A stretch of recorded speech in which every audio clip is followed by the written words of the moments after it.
बहुत समय पहले की बात है। एक छोटे से गांव बलदेवपुर में दो किसान रहते थे।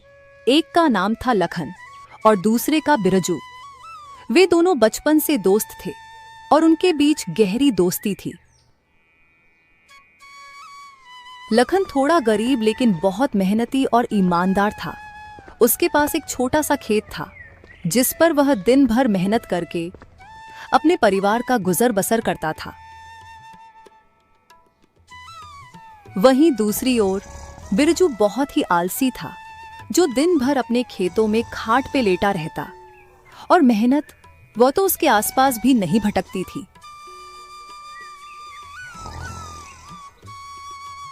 लखन की मेहनत की वजह से उसके खेत में खूब अच्छी फसल होती थी, जिसके कारण गांव के सारे लोग लखन से जलते थे। देखिए जी, इस लखन की फसल इस बार भी कितनी अच्छी हुई है। हमेशा इसके साथ ही अच्छा क्यों होता है? इस बार तो यह फसल बेचकर राजा ही हो जाएगा। अरे भाग्यवान, तुम परेशान मत हो, इसको हम राजा नहीं होने देंगे। मेरे जीते जी ये कभी राजा की जिंदगी नहीं जी सकता।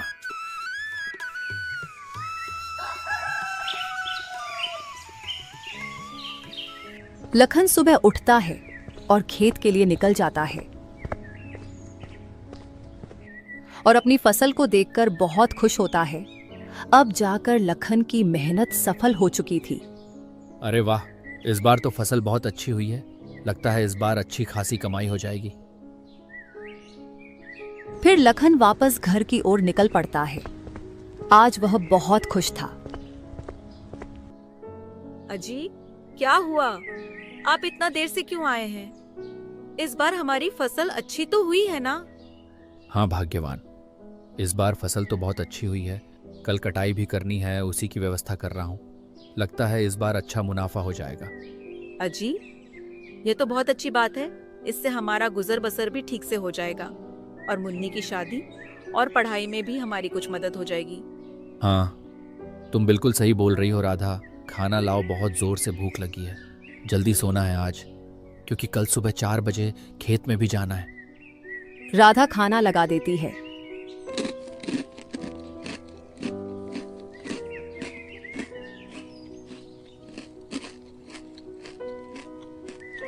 अरे राधा, ये समोसे कहाँ से लाई हो तुम?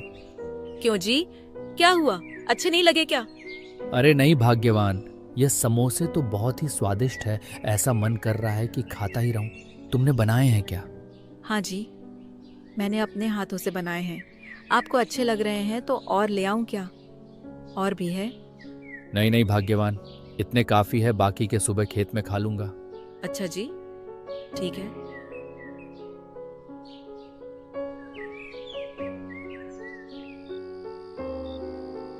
फिर खाना खाकर दोनों आराम से सो जाते हैं।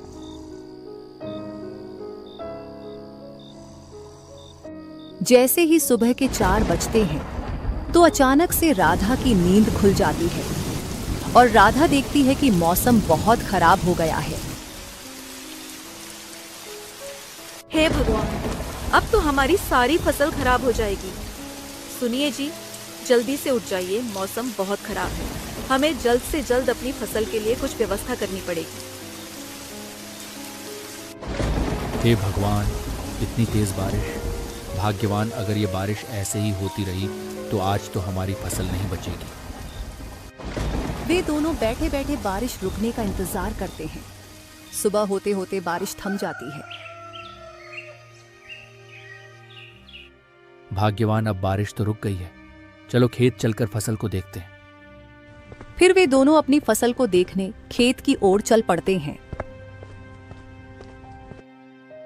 वे दोनों खेत पहुंचकर देखते हैं कि उनकी लगभग आधी फसल बर्बाद हो चुकी है।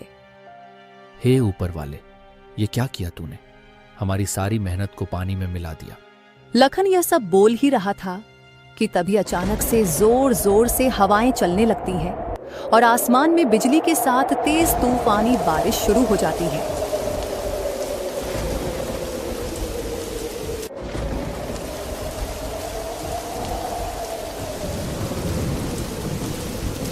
और देखते ही देखते लखन की सारी फसल उनकी आंखों के ही सामने बर्बाद हो जाती है।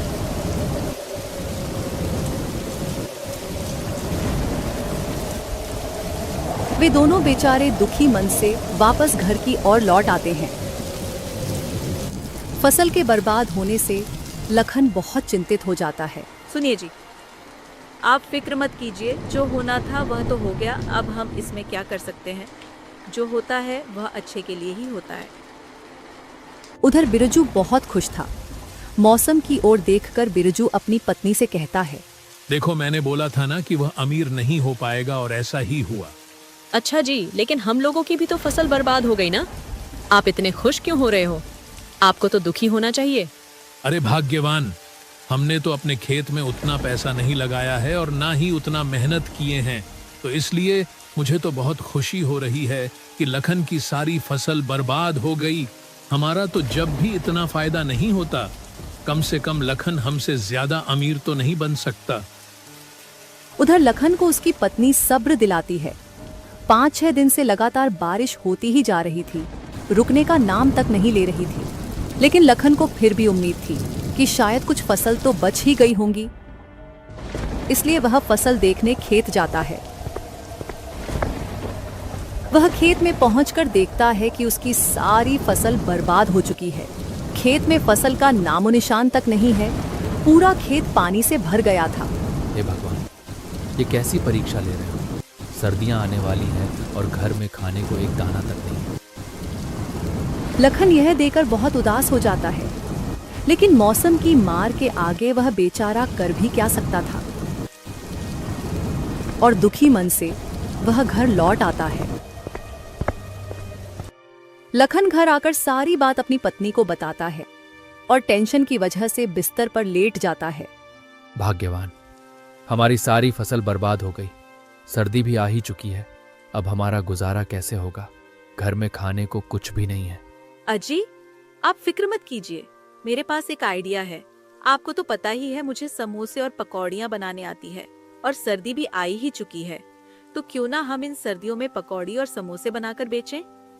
हाँ भाग्यवान, तुम सही कहती हो। सर्दियों में लोगों को समोसे और पकौड़ी बहुत पसंद आएगी, लेकिन उसको बनाने के लिए पैसे भी तो चाहिए। वो कहाँ से आएंगे? अजी, मैंने थोड़े से पैसे बचा के रखे थे, और कुछ पैसे आप सेठ धनीराम से उधार ले आना। उनसे बोलना जैसे ही थोड़ा बहुत मुनाफा होगा हम आपके पैसे लौटा देंगे। हाँ राधा, आज तो बारिश हो रही है, इसको थमने दो, फिर जाऊंगा।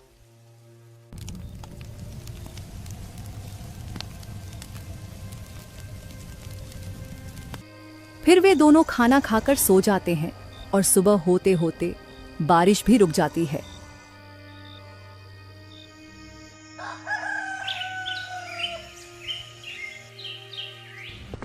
अगले दिन लखन सेठ धनीराम के यहाँ पैसे लेने चला जाता है। लखन सेठ के घर पहुंच जाता है। सेठ, जो स्वभाव से बहुत ही कठोर और निर्दयी था, अपने नौकरों पर चिल्ला रहा था। अरे लखन, आओ आओ, कैसे आना हुआ आज? अरे सेठ जी, वो कुछ पैसों की जरूरत थी, मिल जाते तो अच्छा होता। अरे लखन, क्यों नहीं, मैं यहाँ समाज सेवा के लिए ही तो बैठा हूँ। बताओ, कितने पैसे चाहिए? सेठ जी, ज्यादा नहीं, बस 10,000 रुपए चाहिए थे। अच्छा लखन, मैं तुमको पैसे तो दे दूंगा, लेकिन टाइम पर वापस नहीं दिए तो तुम्हारी जमीन पर कब्जा कर लूंगा। ठीक है सेठ जी, आप फिक्र मत करो, मैं आपको आपका पैसा समय पर वापस कर दूंगा। इतना कहकर लखन सेठ से पैसा लेकर घर आ जाता है। ये लो भाग्यवान, तुम्हारे कहने पर मैं सेठ से पैसे तो ले आया हूं, लेकिन उन्होंने अजीब सी शर्त रखी है कि अगर हमने उनका पैसा नहीं लौटाया तो वो हमारी जमीन पर कब्जा कर लेंगे। अजी, आप फिक्र मत कीजिए, अब देखो सर्दियां भी आ चुकी हैं तो हमारे समोसे और पकौड़ी बहुत बिकेंगे। लोग बड़े ही चाव से खाएंगे सर्दियों में, तो हम सेठ के पैसे आसानी से चुका देंगे। अच्छा ठीक है भाग्यवान, कहीं ऐसा ना हो कि जो घर में थोड़ा बहुत पैसा था वह भी लग जाए और हमारी जमीन भी चली जाए। अजी, आप खामखा टेंशन ले रहे हो, ऊपर वाले पर भरोसा रखो, सब अच्छा ही होगा। लखन बाजार जाकर उन पैसों से समोसे और पकौड़ी बनाने का सामान ले आता है फिर राधा पकौड़ी और समोसे बनाती है। राधा कुछ समोसे और पकौड़ियां बनाकर लखन को देती है और लखन उनको बेचने गांव की ओर निकल पड़ता है। समोसे और पकौड़ियाँ ले लो, समोसे, गर्मा गर्म समोसे। एक बार राजस्थान की मशहूर पकौड़ियाँ और समोसे खाओगे तो खुश हो जाओगे और नहीं खाओगे तो पछताओगे ये। तभी एक औरत लखन से समोसे लेने आती है। अरे भैया, ये समोसे देखने में तो बहुत स्वादिष्ट लग रहे हैं, कैसे दिए? कितने का है एक समोसा? 5 रुपए का एक है बहन जी, बताओ कितने दूं? अच्छा ठीक है, 10 दे दीजिए भैया। फिर लखन 10 समोसे उसको दे देता है और पैसे लेकर आगे की ओर निकल जाता है। धीरे धीरे करके उसके सारे समोसे बिक जाते हैं और लखन घर वापस आ जाता है। अरे ओ राधा, एक गिलास पानी लाओ जरा, आज बहुत थक गया हूं। हाँ जी, अभी लाई। कुछ समोसे पकौड़ियाँ बिके क्या? नहीं राधा, एक भी समोसा नहीं बिका और मैं तो आज बहुत ज्यादा थक गया हूं। जी, आप ठीक कह रहे थे कि हमारे समोसे कोई नहीं खरीदेगा। अब तो हमारे बाकी के पैसे भी खराब हो गए हैं। अरे अरे मेरी बात तो सुनो। अरे राधा, कुछ समोसे और पकौड़ियाँ ही नहीं बल्कि सारे हाथों हाथ बिक गए थे। क्या सच में हमारे सारे समोसे पकौड़ी बिक गए क्या, वाकई में? हाँ बिल्कुल राधा, लोगों को हमारे समोसे पकौड़ी इतने पसंद आए हैं कि सारे समोसे पकौड़ी झट से बिक गए। ये लो पैसे, इसमें से कुछ पैसे मुन्नी के स्कूल की फीस जमा करने के लिए रख दो और कुछ पैसे से हम अनाज खरीद लेंगे। राधा उन पैसों को संभाल कर अलमारी में रख देती है।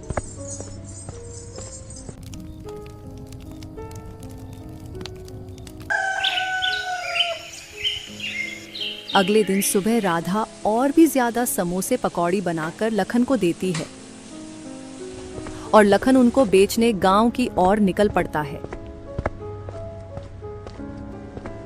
समोसे और पकौड़ियाँ ले लो, समोसे, गर्मा गर्म समोसे। एक बार राजस्थान की मशहूर पकौड़ियाँ और समोसे खाओगे तो खुश हो जाओगे और नहीं खाओगे तो पछताओगे ये। समोसे और पकौड़ियाँ ले लो, समोसे, गर्मा गर्म समोसे। लखन ऐसे आवाज लगाते हुए जा ही रहा था कि तभी गांव का एक आदमी उसके पास आता है और कहता है, अरे ओ समोसे वाले भैया, हमने सुना है तुम्हारे समोसे और पकौड़ी बहुत स्वादिष्ट है। चलो 100 रुपए के समोसे और पकौड़ी मुझे दे दो, हम भी तो देखें कि तुम्हारे इन समोसे पकौड़ी में ऐसा क्या है। लखन उस आदमी को समोसे और पकौड़ी दे देता है और उससे पैसे लेकर आगे की ओर निकल जाता है। धीरे धीरे उसके सारे समोसे पकौड़ी बिक जाते हैं। जैसे ही शाम होती है, लखन घर आता है। सुनो राधा, हमारे समोसे पकौड़ी के तो पूरे बलदेवपुर में बहुत चर्चे हो रहे हैं। अब मेरे गांव में जाते ही सारे समोसे और पकौड़ी झट से बिक जाते हैं। राधा ये बात सुनकर बहुत खुश होती है। दिसंबर का महीना आ चुका था और सर्दियां भी अब अपने चरम पर थी।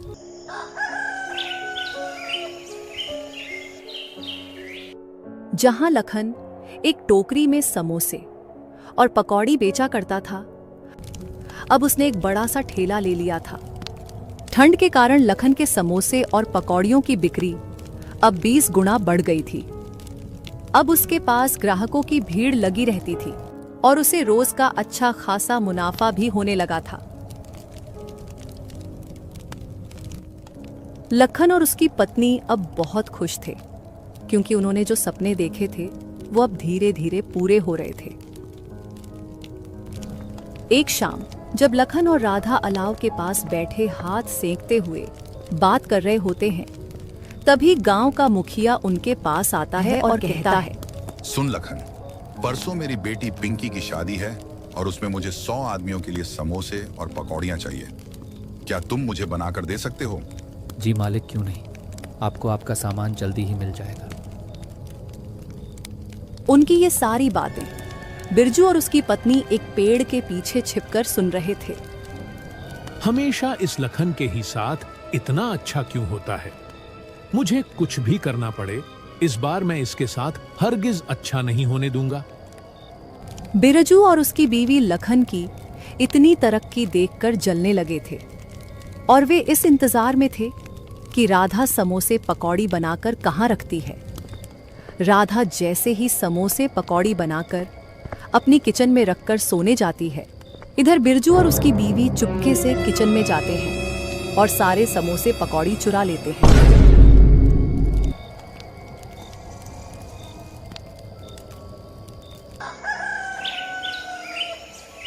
जैसे ही सुबह होती है, समोसे और पकौड़ी मुखिया के घर पहुंचाने थे तो राधा किचन में जाती है उसे।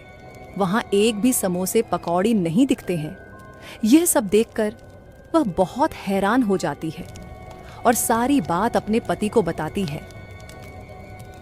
अरे भाग्यवान, ऐसे कैसे हो सकता है? मैं अभी मुखिया जी के घर जा रहा हूँ और उनसे बोल दूंगा कि बस मुझे आज का समय और दो। इतना कहकर लखन मुखिया के घर की ओर निकल जाता है।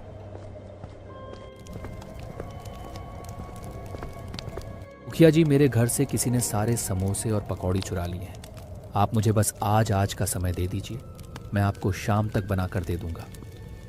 हाँ ठीक है लखन, मैं तुमको आज का दिन दे रहा हूँ, लेकिन तुम मुझे जरूर से समोसे और पकौड़ी बनाकर देना, क्योंकि कल सुबह ही बारात आने वाली है।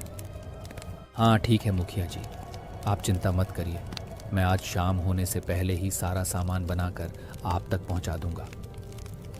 फिर जब लखन उधर से जैसे ही घर वापस आ रहा था तो वह देखता है कि बिरजू का बेटा समोसे खा रहा है और उसके पास पकौड़ियां भी हैं।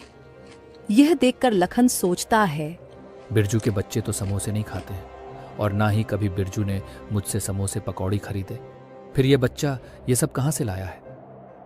लखन उस बच्चे के पास जाता है। अरे राघव, ये समोसे तुम कहाँ से लाए हो? ये तो मुझे मेरे पापा ने दिया था और हमारे घर में और भी बहुत सारे समोसे और पकौड़ियाँ हैं।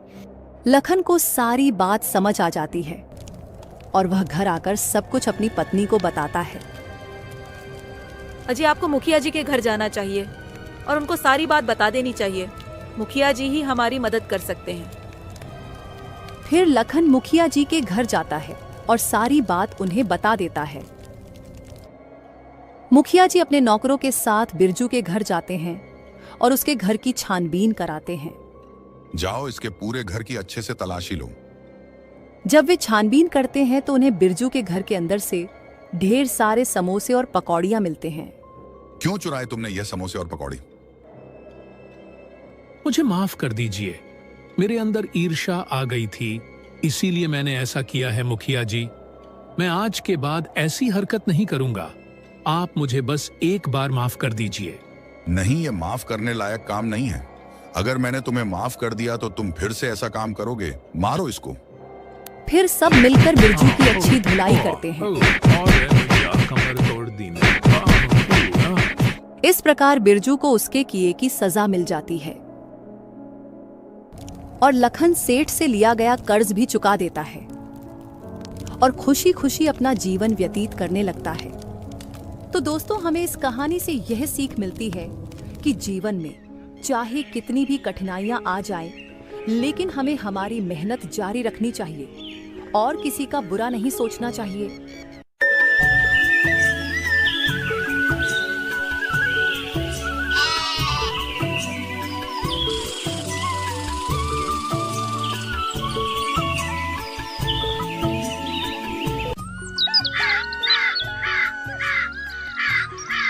चंपक एक गरीब मजदूर था।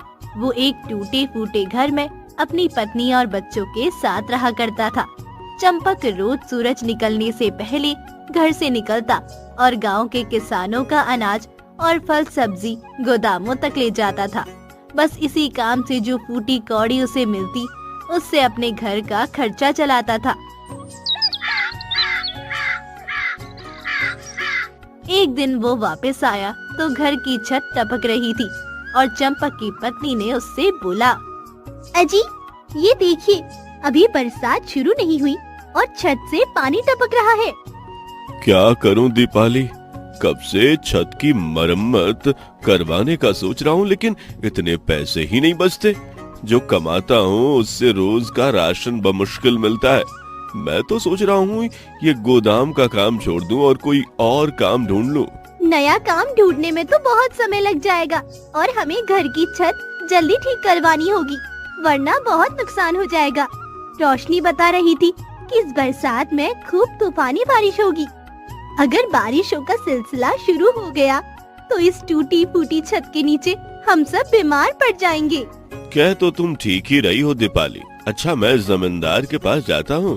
पिछले हफ्ते उसकी सब्जी मंडी ले गया था, हो सकता है वो अब मेरी कुछ मदद कर दे। ये कहकर चंपक जमींदार के घर की तरफ चल पड़ता है। नमस्ते जमींदार जी, कैसे हैं आप? क्या मैं अंदर आ जाऊं? अरे चंपक, हाँ हाँ कोई नहीं, आ जाओ। बताओ कैसे आना हुआ? जमींदार जी, एक मुश्किल आन पड़ी है, इसलिए कुछ मदद चाहिए थी आपकी। बरसात अभी शुरू नहीं हुई है और घर का छत टपक रहा है। सेहन की दीवार तो बस टूटने ही वाली है। अगर फौरन से मरम्मत ना करवाया तो बहुत नुकसान हो जाएगा। पिछली दफा भी सैलाबी रिले के दौरान मेरी बकरियां बह गई थी। अगर वो होती तो उन्हें बेचकर मरम्मत करवा लेता। और तो और इस दफा मजदूरी भी इतनी कम मिली है कि कुछ बचा ही नहीं पाया। क्या आप मुझे कुछ पैसे उधार दे देंगे? मैं आपको किस्तों में लौटा दूंगा। चंपक, मुझे तुम्हारे घर के हालात सुनकर बहुत अफसोस हो रहा है। मैं तुम्हारी मदद करना चाहता हूँ, लेकिन तुम भी जानते हो मेरी जिम्मेदारी बहुत घाटे में जा रही है। इस दफा चावलों की फसल बिल्कुल अच्छी नहीं हुई और जो हुई उन्हें कीड़े खा गए हैं, इसलिए मुझे बहुत नुकसान हुआ है। और हाँ, तुम भी अपने लिए कहीं और मजदूरी तलाश करो। जमींदार जी, मैं तो अपना मसला लेकर आया था, आपने तो मेरी मजदूरी ही बंद कर दी। अब इस बारिश में कौन मुझे काम देगा? मैं तुम्हारी तकलीफ समझ सकता हूँ, लेकिन मुझे भी तुम्हारी तरह अब कोई और काम धंधा ढूंढना होगा। फसल हुई नहीं और जमीन तो बेच रहा हूँ। अब कोई नया धंधा ही शुरू करना पड़ेगा, वरना घर कैसे चलेगा?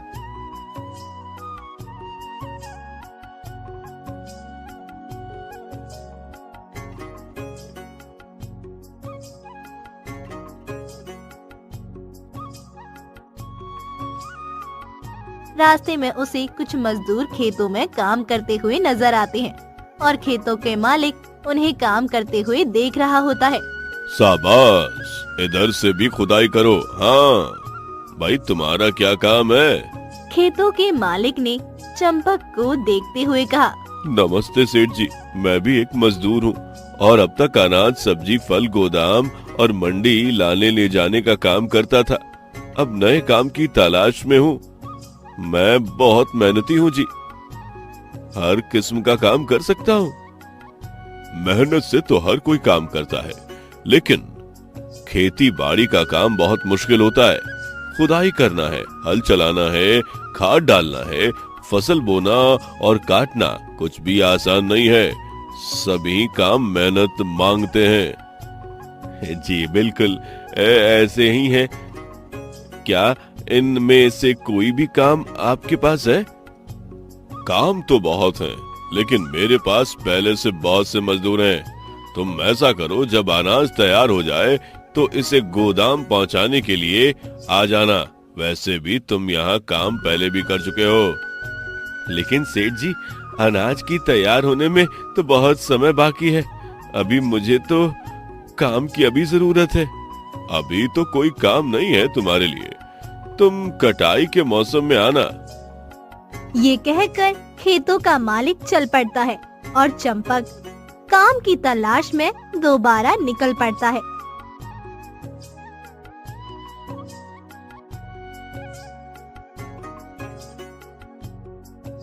फिर रास्ते में चंपक को गांव की उस्तानी का घर नजर आता है।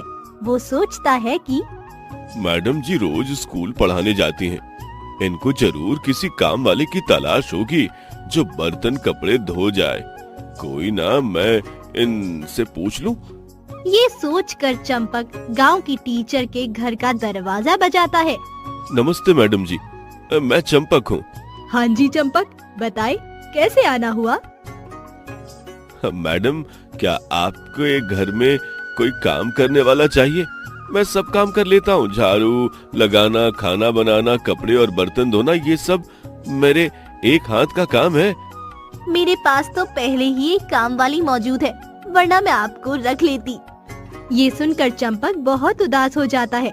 वो जगह जगह काम की तलाश में जाता है, लेकिन उसे कोई काम नहीं मिलता। आखिर वो थक हार के एक दुकान के बाहर बैठ जाता है। वहाँ कुछ लोग आपस में बातें कर रहे होते हैं। कल टीवी वाले बता रहे थे कि इस दफा बहुत बारिश होगी और तूफान, सैलाब आने का भी खतरा है। अरे टीवी वाले तो कुछ भी बोलते रहते हैं, हमें ऊपर वाले से अच्छे की उम्मीद करनी चाहिए। पिछली दफा बताया कि सावन में कोई खतरे की बात नहीं है, लेकिन तुम्हें याद है कि मेरे सारे माल मवेशी सैलाब में बह गए थे। हाँ हाँ, तुम तो ठीक कहते हो। उनकी बातें सुनकर चंपक की परेशानी और चिंता मजीद बढ़ जाती है और वो वहाँ से कुछ खाए पिए बगैर घर चला जाता है। चंपक मन ही मन में सोचता है कि दीपाली कितनी पुरुम्मीद थी कि मुझे काम मिल जाएगा। अब मुझे बगैर किसी अच्छी खबर के आते देखकर कितना मायूस होगी।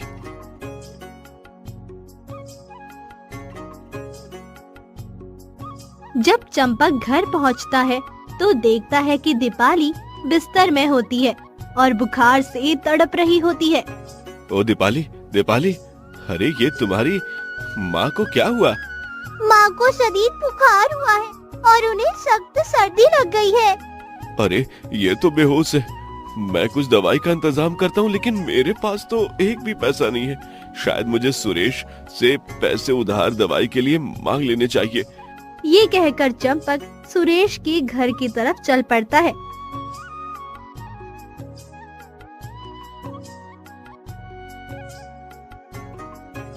और उसके दरवाजा खटखटाता है। कुछ देर बाद सुरेश घर से बाहर आता है। अरे चंपक मियाँ, इस वक्त खैर है? कैसे आना हुआ? क्या बताऊं सुरेश, दीपाली बुखार से तप रही है और मेरे पास दवा लाने के पैसे भी नहीं है। अगर तुम मुझे कुछ पैसे उधार दे दो तो मैं दवाई और डॉक्टर दोनों का इंतजाम कर लूं।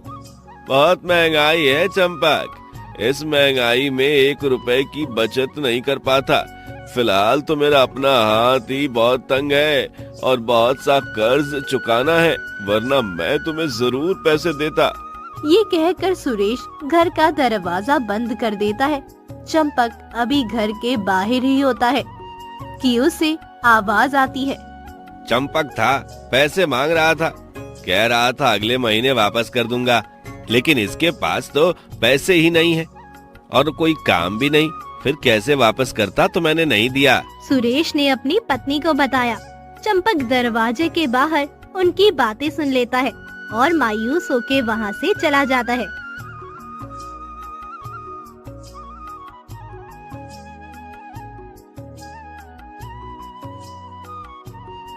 फिर वो सेठ जी के घर चला जाता है। अरे तुम तो वही हो जिसे मैंने बताया था कि मेरे पास अभी कोई काम नहीं है। तुम फिर आ गए। नहीं सेठ जी, काम के लिए नहीं आया। मेरी पत्नी बहुत सख्त बीमार है, उसके लिए दवाई का इंतजाम करना है। मेरे पास 1 रुपया भी नहीं है। अगर आप कुछ मदद कर दें तो आपका ये एहसान जिंदगी भर नहीं भूलूंगा और दवाई के पैसे भी अगले महीने लौटा दूंगा। तुम जानते हो मेरे पास तुम्हारे जैसे बहुत से मजदूर हैं, रोज कोई ना कोई बहाना बना के मुझसे पैसे ले जाते हैं। अब भला मैंने कोई कर्ज देने का ठेका ले रखा है क्या? हाँ? लोगों को इस बात का ख्याल रखना चाहिए, क्योंकि पैसे तो पेड़ों पर लगते नहीं। इस तरह रोज रोज लोगों को कर्ज देता रहूं तो मैं एक दिन खुद सड़क पर आ जाऊंगा। माफ करना, इस वक्त मैं तुम्हारी मदद नहीं कर पाऊंगा। कोई बात नहीं सेठ जी, जो ऊपर वाला चाहेगा वही होगा। अच्छा, मैं चलता हूँ। चंपक घर की तरफ चल पड़ता है और सोचता है, इस जमाने में कौन किसकी मदद करता है? सबको अपनी अपनी पड़ी हुई है। मैं भी पागल हूँ जो लोगों से मदद मांगने निकल पड़ा। चंपक अपनी सोच में चला जा रहा होता है कि रास्ते में एक पत्थर से टकरा कर नीचे गिर जाता है और अपने होश खो बैठता है। थोड़ी देर बाद एक बुढ़िया उस रास्ते से गुजरती है। वो चंपक को बीच रास्ते में पड़ा देखकर परेशान हो जाती है। बेटा, क्या हुआ? अरे ये तो बेहोश है और बुखार में तड़प रहा है। ऊपर से बारिश भी होने वाली है। शायद मुझे इसकी मदद करनी चाहिए। बुढ़िया खुद से बातें कर रही होती है। वो चंपक को अपने घर ले जाती है और उसके सिर पर ठंडी पट्टियां रखती है। थोड़ी देर बाद चंपक होश में आ जाता है और पूछता है, ये मैं कहाँ आ गया हूँ? मैं तो दवाई की तलाश में निकला था। और अब कौन है? मैं यहाँ कैसे आया? बेटा, तुम सड़क के बीचों बीच बेहोश पड़े थे। ऊपर से बारिश का मौसम था तो मैं तुम्हें अपने घर ले आई। माँ जी, आपका बहुत बहुत शुक्रिया, लेकिन मुझे घर जाना होगा। बेटा, क्यों इतनी जल्दी कर रहे हो? तुम्हें अभी आराम की जरूरत है। तुम्हारा अभी बिस्तर से उठना ठीक नहीं है। अभी आराम करो, सुबह चले जाना। आप मुझे भली औरत मालूम होती हैं। ऊपर वाला आपको खुश रखे। शुक्रिया बेटा, लेकिन तुम बेहोश होकर क्यों गिर पड़े?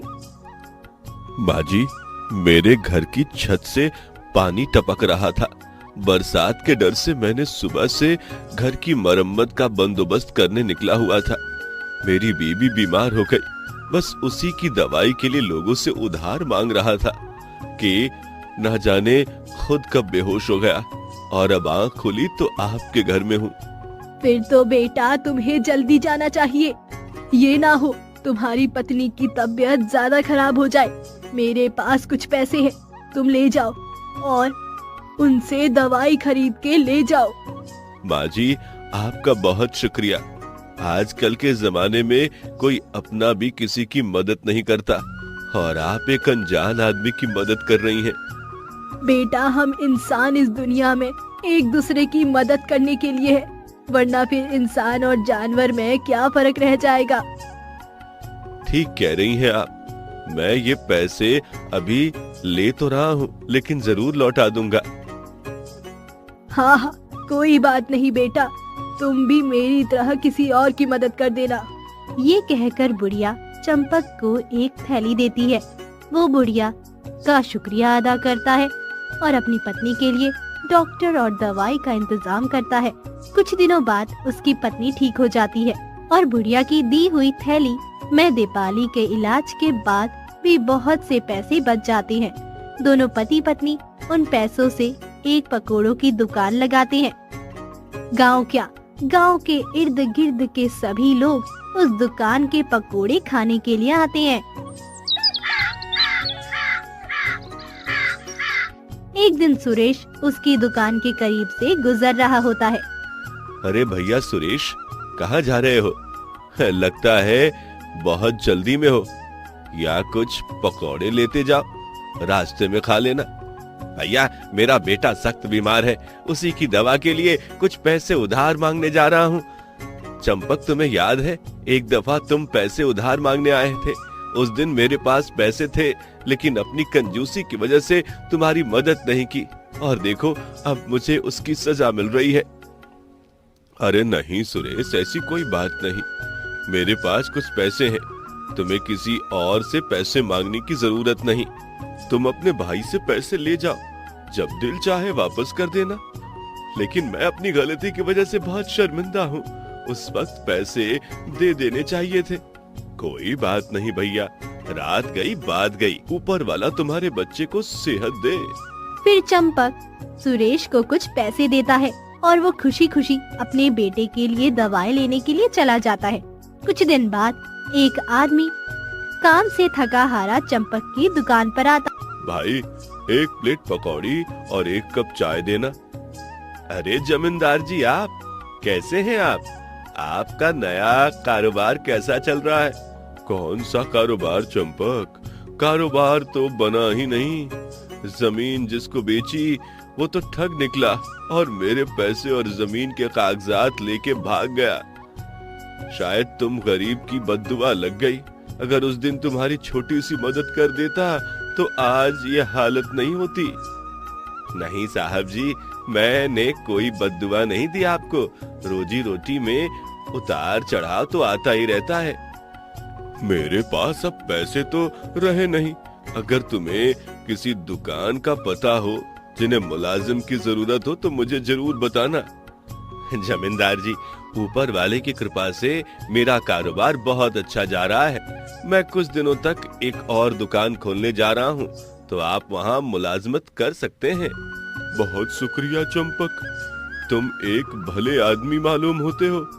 जमींदार पकोड़े खाने के बाद चला जाता है। चंपक और उसकी पत्नी भी शाम को दुकान बंद करके अपने घर की ओर निकल पड़ते हैं। चंपक की पत्नी रास्ते में उससे पूछती है, चंपक, बहुत दिन हो गए। अब तो हमारा कारोबार बहुत अच्छा चल रहा है। तुम्हें उस नेक बुढ़िया के घर जाना चाहिए और उसका पैसा उसे वापस कर देना चाहिए। हाँ दीपाली, तुम ठीक कहती हो। मैं सुबह ही जाऊंगा और उस बुढ़िया को उसके पैसे वापस करके आऊंगा और साथ में दोबारा शुक्रिया भी अदा कर दूंगा। सुबह होते ही चंपक उस बुढ़िया के घर की तरफ चल पड़ता है।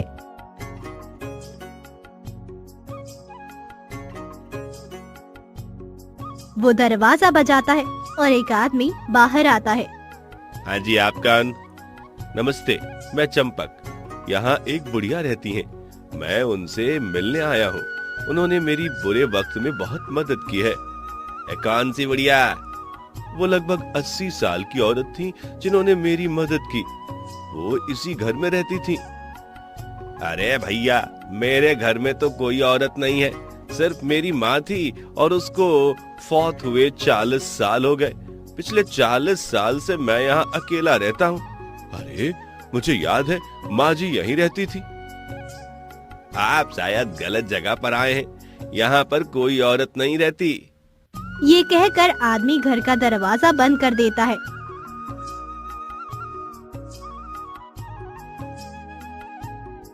और चंपक हैरान परेशान घर वापस आ जाता है। घर पहुँचते ही दीपाली उससे पूछती है, हाँ जी, पैसे वापस कराए? दीपाली, बहुत अजीब वाकया पेश आया है। मैं बुढ़िया के घर गया, लेकिन वह बुढ़िया नहीं थी। वहाँ बस एक आदमी था और उसने मुझे बताया कि घर में तो कोई औरत रहती ही नहीं है और वो अकेला रहता है। शायद गलत घर में चले गए होंगे आप। नहीं, मुझे उस घर का पता बहुत अच्छे से याद है, और वो घर भी, क्योंकि मैं उस घर में 3-4 घंटे रहा। वो वही घर था। है ना हैरानी वाली बात? हाँ, है तो सही, लेकिन मुझे लगता है ऊपर वाले ने हमारे बुरे वक्त में मदद करनी चाहिए होगी। वो बुढ़िया मेरे लिए फरिश्ता बन के आई। मैं उसको एक बार मिलना चाहता हूँ और उसके पैसे वापस लौटाना चाहता हूँ। आपको याद है उस बुढ़िया ने आपको क्या कहा था? तुम भी मेरी तरह दूसरों की मदद किया करना। अब हम उसे ढूंढ तो नहीं पाए, लेकिन मेरा ख्याल है हमें ये पैसे दूसरों की मदद के लिए खर्च करनी चाहिए। हाँ, ये बात तुमने सही कही। शायद मुझे यह कर्ज ऐसे ही चुकाना चाहिए।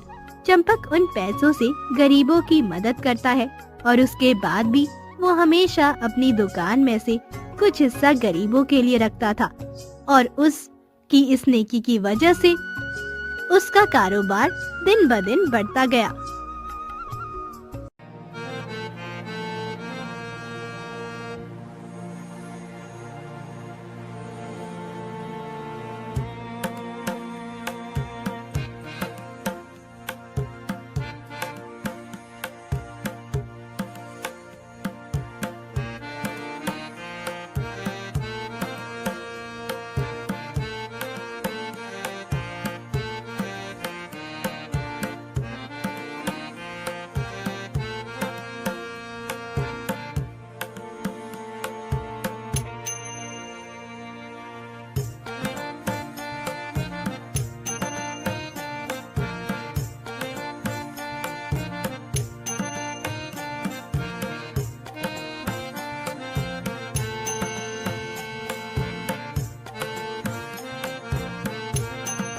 हमारी कहानी आपको अच्छी लगी हो तो तो हमारे चैनल को लाइक और सब्सक्राइब करके एक प्यारा सा कमेंट जरूर करें। Thanks for watching.